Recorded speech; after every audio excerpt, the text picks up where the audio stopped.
नमस्कार, मैं सोहम सिंह। आज की वीडियो में पढ़ेंगे एसएससी सीजीएल उत्पाद सिपाही और झारखंड पुलिस के लिए जो हम लोग का 1000 ऑब्जेक्टिव क्वेश्चन का सीरीज चल रहा था, आज ये उसका तीसरा वीडियो है।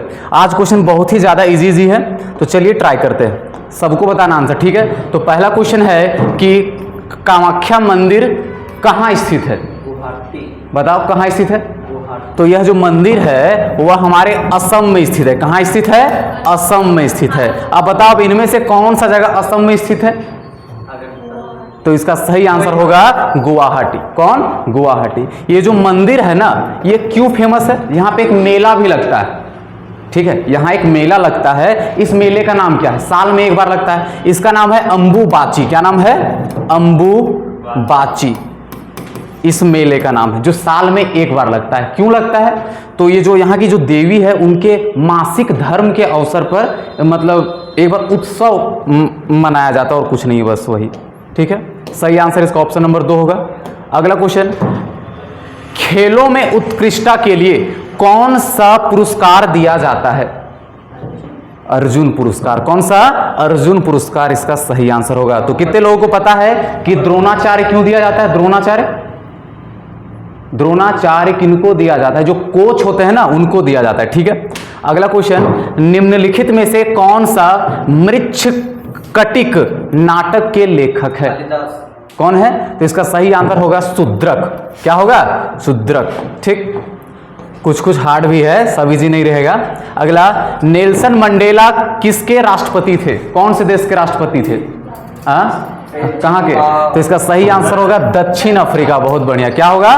दक्षिण अफ्रीका। ये जो नेल्सन मंडेला जी है ना, वो दक्षिण अफ्रीका में कितने साल, लगभग अंग्रेजों का जब वहां शासन था तब ये 27 साल जेल में रहे थे। हाँ, इंग्लिश में भी है ये वाला। 27 साल जेल में रहे थे। और साथ में कब? 1990 ईस्वी को ये जेल से बाहर निकले थे। और पता है 1990 को जेल से बाहर निकले और जाके अफ्रीका आजाद हुआ था कब? तो जाके आजाद हुआ था 1994 ईस्वी को। सोचो। और भारत हुआ था कब? तो 1947 ईस्वी को जाके भारत आजाद हुआ था। और सोचो, हाल फिलहाल में आजाद हुए हैं। और जब ये जेल से बाहर निकले थे 1990 को, तो भारत द्वारा इनको क्या दिया गया था? भारत रत्न दिया गया था। क्या दिया गया था? भारत रत्न दिया गया था। किनको? नेल्सन मंडेला जी को दिया गया था। कहाँ के थे? तो दक्षिण अफ्रीका थे और वहीं के पहले राष्ट्रपति भी ये बने थे, ठीक। हाँ, ये बताओ, पेसो क्या लिखा हुआ है? पेसो निम्नलिखित देशों में से किसकी मुद्रा है? बहुत बढ़िया। इसका सही आंसर क्या होगा? अर्जेंटीना की मुद्रा है। और भारत की?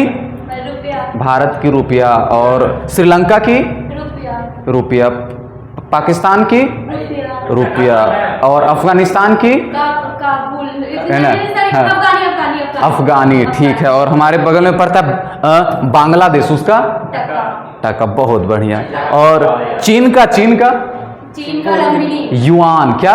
युआन। अच्छा, ठीक है। और एक और देश है जिसका नाम है जापान। इसका? जापान का क्या पड़ेगा? येन। क्या पड़ेगा? येन, ठीक। ठीक। अगला क्वेश्चन बताओ, गौतम बुद्ध ने निर्वाण कहाँ प्राप्त किया था? हाँ, निर्वाण का मतलब क्या होता है? मतलब दुखों से मुक्ति। मतलब दुखों से मुक्ति कहाँ हुए थे? जहां उनको ज्ञान की प्राप्ति हुई थी। तो कहाँ हुई थी उनको ज्ञान की प्राप्ति? तो उनको ज्ञान की प्राप्ति हुई थी कहाँ? बोध गया में। उनका जन्म कहाँ हुआ था? उनका जन्म कहाँ हुआ था? गौतम बुद्ध जी का जन्म कहाँ हुआ था? तो लुम्बिनी में हुआ था। आज लुम्बिनी है कहाँ? लुम्बिनी है कहाँ? तो ये हमारा आज नेपाल में है। कहाँ है? नेपाल में। मतलब आज के नेपाल में उनका क्या हुआ था? जन्म हुआ था। कब हुआ था? तो 563 ईसा पूर्व में उनका क्या हुआ था? जन्म हुआ था। मरे कितने वर्ष पर थे? तो 80 साल की उम्र में वो मरते हैं। मतलब कितना? 483 ईसा पूर्व में जाके उनकी मृत्यु होती है। कहाँ होती है? तो कुशीनगर में होती है। कहाँ होती है? कुशीनगर में। मृत्यु कुशीनगर में, ठीक है। ज्ञान की प्राप्ति बोध गया में और जन्म कहाँ हुआ था? लुम्बिनी में, ठीक है। बहुत बढ़िया। उल्टा चल रहा है। ईसा पूर्व की बात करें ना बाबू, तो 563 ईसा पूर्व। वो 80 साल यहाँ पे क्या हुए थे? जिंदा रहे थे। तो 80 साल घटा देंगे इसमें, तो 483 ईसा पूर्व। अब यही धीरे धीरे होते होते 0 ईसा पूर्व तक जाएगा और वहां से फिर 1 ईस्वी, 2 ईस्वी, 3 ईस्वी, जो कि आज चल रहा है 2024 ईस्वी चल रहा है। ऐसे करके चलता था। हाँ, बहुत बढ़िया, ठीक है। अगला क्वेश्चन देखो कि निम्नलिखित में से कौन सा देश उत्तरी अटलांटिक संधि संगठन, जिसको क्या बोलते हैं, नाटो बोलते हैं, का सदस्य नहीं है? बताओ, नाटो का सदस्य कौन सा नहीं है? अगर हम लोग पूरे का पूरे अगर यूरोप की बात करें, अगर यहां हमारा रूस पड़ता है तो रूस के बगल में एक छोटा सा देश पड़ता है जिसका नाम है बेलारूस। क्या है? बेलारूस, जो कि क्या है, इस नाटो का संगठन नहीं है। ठीक है, मतलब उसमें यह नहीं है। अच्छा, अगर हम लोग नाटो की बात करें तो नाटो की स्थापना हुआ कब था? नहीं याद है? तो इसका स्थापना हुआ था 1949 ईस्वी को इसका स्थापना हुआ था। आज इसमें टोटल कितने देश हैं? तो आज इसमें टोटल 32 देश है। कितने देश हैं? 32 देश है। ठीक, आगे बढ़ते। अगला क्वेश्चन, मैनहट्टन प्रोजेक्ट क्या है? अब ये मैनहट्टन प्रोजेक्ट क्या है? तो सुनो मैनहट्टन के बारे में क्या कहानी है इसका। तो जब दूसरा विश्व युद्ध हो रहा था ना, तो वहां पे जर्मनी से लोग ज्यादा डरे हुए थे। कौन? जैसे कि हमारा यूएसए हो गया, ठीक है, हमारा ब्रिटेन हो गया, ये सब कुछ देश कुछ ज्यादा डरे हुए थे। हाँ, वही होगा इसका आंसर। तो ये सब जब डरे हुए थे तो इनको डर था कहीं ये जो जर्मनी वाले लोग हैं कहीं अलग से अपना जल्दी में परमाणु बम ना बना ले। तो उसके लिए लोग जल्दी में परमाणु बम बनाने के चक्कर में एक प्रोजेक्ट चलाए थे जिसका नाम है मैनहट्टन प्रोजेक्ट चलाए थे। ठीक है, ताकि उनसे पहले लोग परमाणु बम को बना ले। तो इसका सही आंसर क्या होगा? एक अनुसंधान और विकास उपक्रम जिसने पहले परमाणु हथियार का उत्पादन किया। तो इसका सही आंसर क्या होगा? Option number A. क्या होगा? पहला। ठीक है, कौन चलाया गया था? तो यूएसए इसको चलाया था। अब बताओ ये इससे ज्यादा इजी क्या होगा? बहुत बढ़िया बढ़िया। क्या है? प्लासी का युद्ध कब हुआ था? तो 1757। Option number A. बताओ किनके किनके बीच हुआ था? हाँ, तो बंगाल के नवाब। कौन? बंगाल के नवाब। बंगाल के नवाब कौन थे? सिराजुद्दौला। कौन थे? सिराजुद्दौला करके थे। और अंग्रेजी कंपनी ईस्ट इंडिया कंपनी, ठीक है, ईस्ट इंडिया कंपनी के बीच इसका हुआ था। ईस्ट इंडिया कंपनी के उस टाइम गवर्नर कौन थे? तो रॉबर्ट क्लाइव। कौन थे? Robert Clive. इन दोनों के बीच में युद्ध हुआ था। और बताओ जीते कौन थे इसमें? ये तो सिराजुद्दौला हार गए, तो जीते कौन थे? Robert Clive. मतलब ईस्ट इंडिया कंपनी जीत गई थी और यहाँ पे अपना सरकार वो लोग बनाए थे, अपना नवाब बनाए थे। किनको बनाए थे? पुतला ने चलाता। हाँ, कौन? हाँ, पुतला जैसा चलाते थे, जिसको हम लोग क्या बोलते हैं? कठपुतली नवाब बोलते हैं। तो उसका नाम था मीर जाफर। क्या नाम था उसका? मीर जाफर। जाफर, जो कि इन्हीं के क्या थे? सेनापति थे। ये उनको धोखा दे दिए थे, इसलिए इनको बना दिया गया था। अब जैसे ये बन गए तो इनको लगा कि अरे अब हम नवाब हैं, हमको जनता के लिए कुछ करना चाहिए। अब ये भी अंग्रेजों के साथ धोखा देना शुरू कर दिए। अब फिर से अंग्रेज द्वारा इनको हटा दिया जाता है और इन्हीं के दामाद जिनका नाम है मीर कासिम, क्या नाम है? मीर कासिम को बंगाल का नवाब बना दिया जाता है। मतलब सोचो, ये जो सिराजुद्दौला है वो नवाब रहते कब तक है? तो जब तक ये प्लासी का युद्ध होता है 1757 तक। उसके बाद मीर जाफर को 1757 से लेके कब तक? 1760 तक रखा जाता है, 3 साल।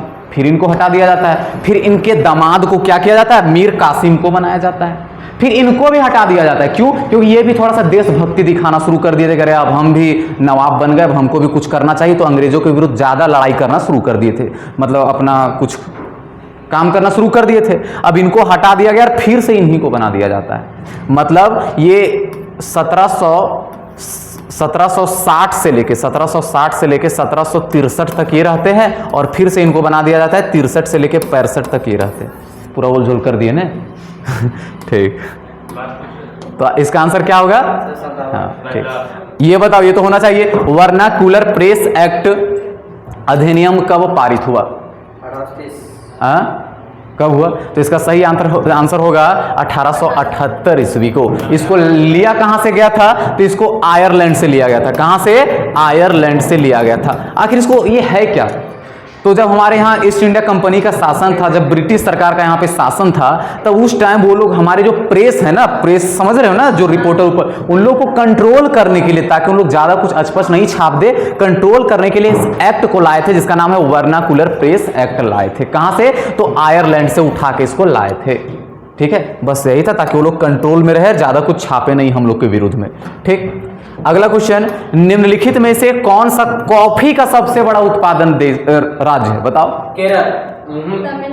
हाँ, तो इसका सही आंसर हो जाएगा कर्नाटक। कर्नाटक। भारत में सबसे ज्यादा कॉफी का उत्पादन कहाँ होता है? तो कर्नाटक में होता है। पता है पूरे भारत में जो कॉफी का उत्पादन होता है उसका केवल 71% केवल यहीं पे होता है। सोचो, पूरे भारत का 71% कर्नाटक में ही होता है। ठीक है, आगे बढ़ते। अगला, चेन्नई से श्रीलंका के लिए भारत के पहले अंतर्राष्ट्रीय क्रूज जहाज को किसने हरी झंडी दी थी? ये बात है अरे मोदी जी हर जगह जाते हैं लेकिन यहां पे वो मिस्टेक से नहीं गए, पता नहीं क्यों गए थे। तो देखो, चेन्नई से, कहां से? चेन्नई से श्रीलंका की ओर भेजा जा रहा था भारत का पहला अंतर्राष्ट्रीय क्रूज जहाज। ठीक है, यहां भेजा जा रहा था। कब भेजा जा रहा था? तो जून 2023 को। ऑप्शन दूसरा है क्या? ठीक है, अब जब भेजा जा रहा था यहाँ पे तो इनको हरी झंडी कौन दिए थे? तब यहाँ पे अभी कौन? नहीं बाबू, जो यहाँ पे जल मार्ग मंत्री है, ठीक है, जो अभी जहाज रानी मंत्री है, वही इनको हरी झंडी दिए थे। इसका सही आंसर होगा श्री क्या सर्बानंद सोमनाथ, जो भी लिखा हुआ है। ठीक है, ये है कहाँ के? ये जो है ना, ये असम के मुख्यमंत्री भी रह चुके हैं। असम के ये मुख्यमंत्री भी रह चुके। ठीक है, आगे बढ़ते। अगला क्वेश्चन, किस संशोधन से मतदान की आयु 21 वर्ष से घटाकर 18 वर्ष कर दिया गया?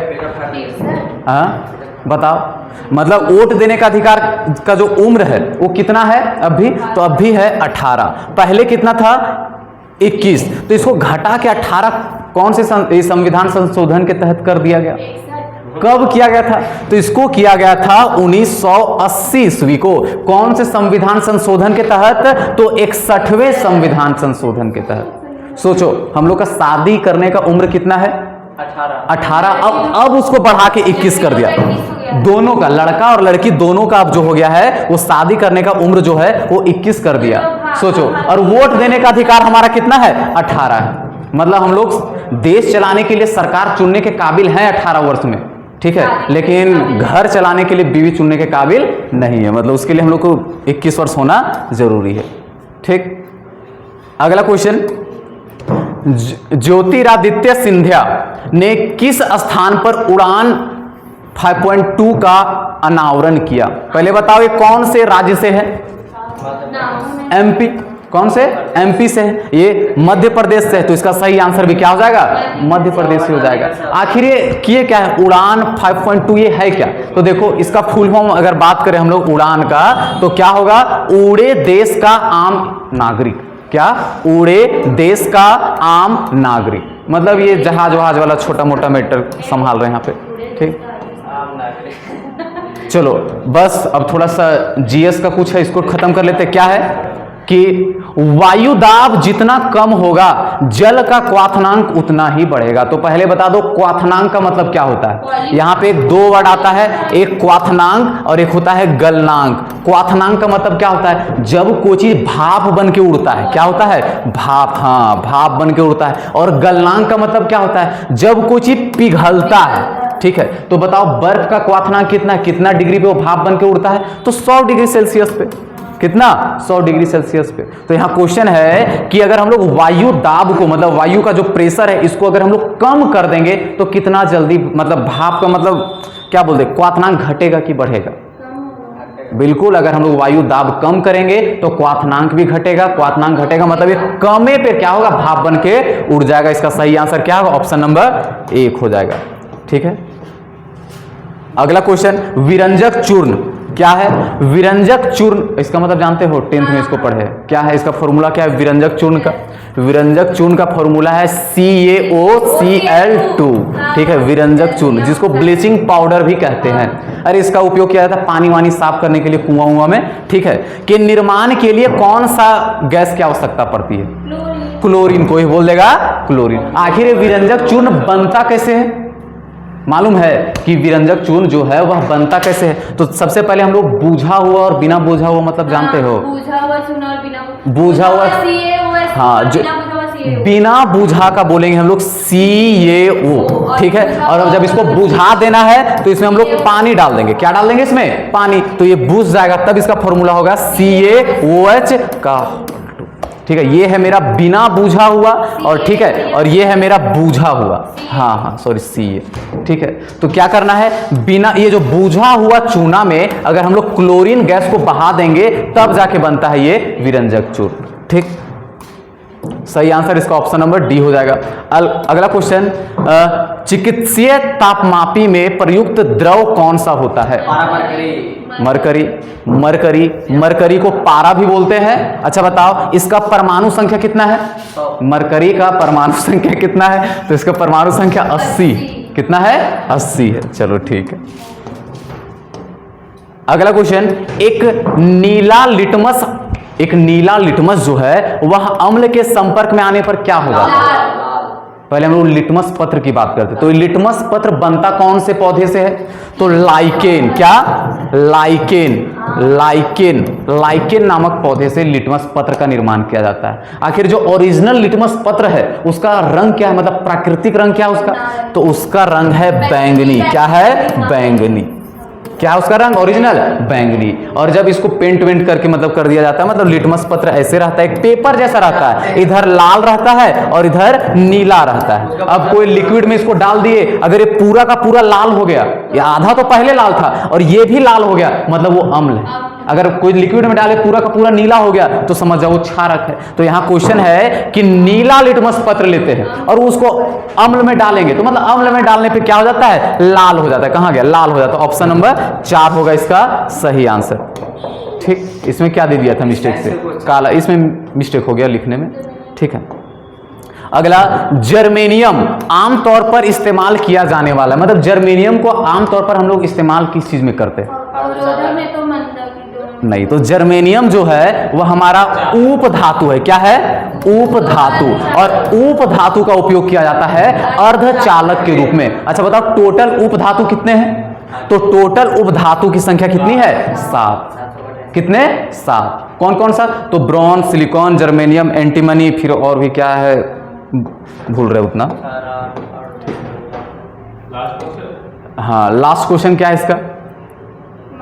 मनुष्य। मनुष्य का निकटतम रिश्तेदार कौन है? बताओ। हाँ बताओ बताओ, मतलब रिश्तेदार किसके हम लोग ज्यादा क्लोज, मतलब एक जैसे लगते?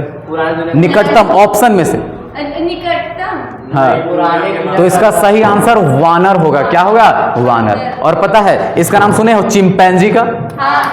चिंपैंजी। चिंपैंजी की अगर हम लोग बात करें ना तो इसका डीएनए और मानव का डीएनए लगभग 98% मैच करता है।